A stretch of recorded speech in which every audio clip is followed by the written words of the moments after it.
এটা যমুনা নদী, নাগরপুর, টাঙ্গাইল। এটা এক সময় খুব ভাঙন প্রবণ নদী ছিল। এখন জিও ব্যাগ ফেলানোর পরে নদী ভাঙ্গা থেকে এখন বিরত আছে। এখানে বেড়িবাঁধ হওয়ার পরিকল্পনা আছে, এমনকি 4 লেনের রাস্তা হবে পাটুরিয়া ঘাট থেকে গোয়াপুর পর্যন্ত পরিকল্পনা আছে। আশা করি পরিকল্পনাটা বাস্তবায়ন হোক, এলাকার মানুষ এটা থেকে সুবিধা ভোগ করুক। নদী বিশাল নদী ভাই, অনেক বড় নদী। এটা তো একটা জাস্ট এক পাশ, এর পাশে এই দেখা যাচ্ছে চর আছে,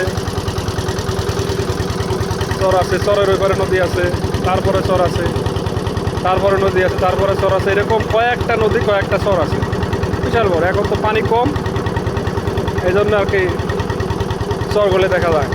পানি যখন ভরপুর থাকে তখন চর দেখা যায় না, পুরোটা শুধু নদী আর নদী দেখা যায়। অনেক বড় নদী। সাথে থাকুন, ধন্যবাদ।